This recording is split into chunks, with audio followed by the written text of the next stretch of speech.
Hello, welcome to the Amazing Nerdiverse. I'm Jeff Grant. I'm Steven Tukert. Today we're going to be reviewing Marvel's The Defenders on Netflix. Yeah! It's like their crazy mash 'em up superhero fun time extravaganza time. Superhero team up. So just like the Marvel Cinematic Universe, the movies and stuff where they all build and culminate in these awesome superhero team-up movies, the Avengers and stuff, they're doing the same thing on Netflix with The Defenders. It's Daredevil, Jessica Jones, Luke Cage, Iron Fist, all coming together. Their supporting cast coming together, all that fun stuff, villains. What did you think about it? Hated it.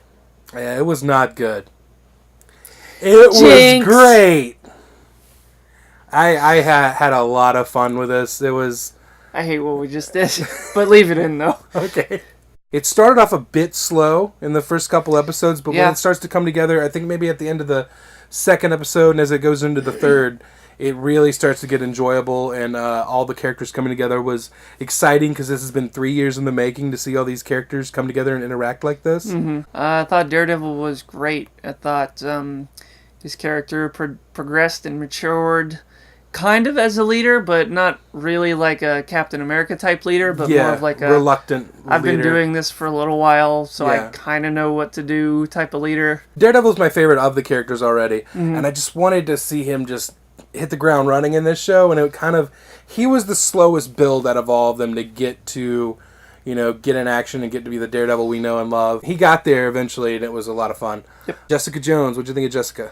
I thought she did great. I thought she was very funny when she needed to be, but she didn't overdo like the quippy, like, I don't want to be here. Like, it was the right amount of, this is stupid. Yeah, it was the perfect balance of that, but also when she does come to play and stuff in scenes and everything, I thought that stuff really worked as well. It really worked for her character, her involvement and stuff. But I might have missed it. Does she need a man? She don't need no man. All right. Luke Cage, Power Man. Yeah. I mean, I thought he was great too. I thought that him being there made Iron Fist better. Yes. The two of them talking together. Yes. I love Luke Cage since he was in Jessica Jones. He's always been like pitch perfect for me. And I just grew to love him even more the more we learned about him in his own solo series. But now we're seeing that one added element that we haven't seen yet. That relationship with Luke Cage and Danny Rand. The Heroes for Hire friendship there. And the second that these two are on screen together, it is just fantastic. Like, they're fighting at first and everything like that. But, I mean, what you always got to do in superhero-related stuff, you always got to see a couple of them, come to blows to kind of see how each of them stands. But as soon as they started, like, brought together to talk things out and stuff, that was a lot of fun. They complimented each other a lot. Not like, oh, you're doing great. But, I mean, like, their characters... Hey, man, nice shoes. Like, the way that the Iron Fist character is being played... Yes. Kind of like a child. Yes. Works very well with the... I don't want to say like a father figure, but like an older brother that's like, all right, I know that he wants to talk about this. I'll pretend like I want to hear him talk about it. Yeah. Because I like him, so I'll amuse him. Yeah. So, but those two work really well together, and they're funny together. Going on about dragons and being an Iron Fist and whatever that means. I did not really enjoy the Iron Fist show as much as I enjoyed the other Netflix shows. But for some reason, this show, right off the bat, I started liking Danny immediately. I don't know what it was, if it was the writing, just his involvement. Maybe he wasn't trying to convince people he's Danny Rand or like try to win a company back and all that just boring stuff from the first season. He was doing what he needs to do. He was on his mission to try to stop the Hand, and that was right off the bat. The character was more likable, and it was more enjoyable to follow his story. And just going back a second, like his goals in this are kind of like Luke Cage kind of rights the ship a little bit. Like Danny Rand is like, oh, I'm trying to do this, and this, and Luke Cage goes, well, maybe you should try doing it this way, and then his character starts making more sense. Yeah. So not only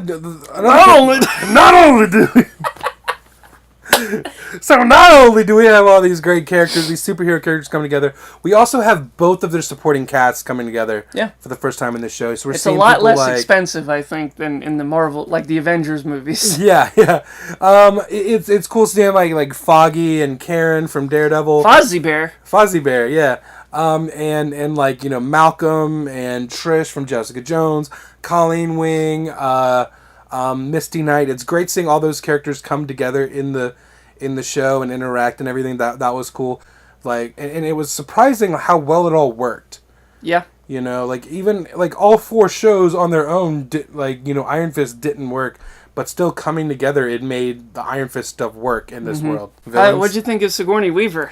I thought she was great. Yeah? Yeah, I thought she was, she had a surprisingly emotional arc that I was really interested in, that, like, really kind of drew me in, that I wasn't expecting. But I thought she made for a great, like, overarching antagonist that's kind of been pulling the strings on this whole thing this whole time and everything. So it was cool seeing her involvement. And Elektra. Yeah. She was awesome in this. She had a lot more fight scenes and stuff than she did in season 2 of Daredevil. And it was really cool seeing her involvement. And, her character surprised me a lot and did some things that I wasn't quite expecting. And her involvement in the story was, different from what I was kind of expecting. I thought she'd just be a weapon, and she was a little bit more than that. And that was kind of cool. I'm intrigued as to whether or not, this is spoiler free, but when you watch it, I'm intrigued as to whether or not she is who she thinks she is in the moment. Mm-hmm. Maybe she's all there, maybe she's not. Nobody knows. Yeah. I know because I watched it, but... Yeah. Like, we talked a lot about what we enjoyed. Is there anything that didn't quite work for you? Any episodes, characters, plot lines, stories? At first, I thought it was going too slow, and I wanted them all to just get together and start fighting. But then after watching the whole thing together, in retrospect, I enjoyed how slowly it all came together. Yeah, because if it was all just fighting the whole time, I eventually I'd just be like, eh. But like watching the characters just talk to each other was interesting, and it was just fun to see. That was some of my favorite stuff, just them talking and being in a room together and stuff. Yeah, it was kind of a slow build for the first like episode and a half maybe, but it kind of like earned the team up. Kind of helped you because you're kind of playing catch up with all four different casts of characters from these shows. So you're kind of playing catch up on what everyone's up to in the time since their shows have ended. And it was great seeing that stuff, and it was a little more enjoyable than most shows when you say it's a slow build or it's like a really slow like start to a show. It was I was into it more than I usually am when that's the case. But they really earned that team up. There is one thing I was really disappointed in. Luke Cage is wearing a yellow shirt like at the beginning, and like at the end he's not wearing a yellow shirt. He changes. Yeah, and I was like, oh, I know he's not gonna, but I was like, please put on another yellow shirt. He just opens the closet and it's just all yellow shirts. Oh, that would have been like cool. A cartoon character, like Doug Funny. Yeah, I mean, I guess that might be the only disappointment that I had. I was like, please. There was a couple things that I wanted to see, but I wasn't fully expecting to see that didn't happen, that I was hoping would happen. But, you can't really knock the show for not doing stuff that you're just kind of, like, that you want to see or whatever. You got to take the show for what it is. And as a whole, what we got, I really enjoyed it. I thought the story that these characters were involved in, the thing that brought them all together was right for these characters. It's not a portal in the sky opening up and aliens pouring out. It's not, a bunch of sentient robots and stuff attacking the world. It's just a small personal thing, and like, you might go, if there's something that's big enough to bring these 4 characters together, why wouldn't the Avengers or anybody like that get involved if it's like about saving New York? And it all makes sense within the world of the story. So I thought it all worked really well, surprisingly well. Okay, so what would you give? What would you give the Defenders season 1? I give it a solid 8. Give it 8? Yeah, I was thinking around the same thing. Yeah. An 8. It's not amazing. It's not mind blowing, but it was just really satisfying and gave me everything I wanted to see in it. I could maybe it would be nice to see like more like costumes than just Daredevil, but other than that. Yeah, I mean, really, the only other costume that we would need is Iron Fist. All right, so yeah, we both give it an 8. Yep. Right on. If you like this review and you're watching this on YouTube, do us a favor, like the video, subscribe to our channel, and go down below, leave a comment, let us know what you like, what you didn't like. If you don't like his face, let us know. We got to know these things. Go to iTunes and subscribe to the Amazing Nerdiverse podcast. Please. And please leave a review. That's the most important thing you can do to help people find this show. Do it. Follow us online on Facebook, facebook.com/The Amazing Nerdiverse. Come on. On Instagram, @Amazing Nerdiverse. And on Twitter, I am @Jeff_Grants. I'm @Steven Tukert. We are @NerdiversePod. And go to theamazingnerdiverse.com for all that and very little more. Why are you watching more of this? Until next time, I'm Jeff Grants. Go to the thing. What's your name? I don't know. It's right here. Steven Tukert somewhere. It's right there. And we'll catch you right here next time in The Amazing Nerdiverse. Hit 'em. Do special effects to make that glow. All right. I don't want to look stupid now. Too late for that. Make that look really cool with effects. No.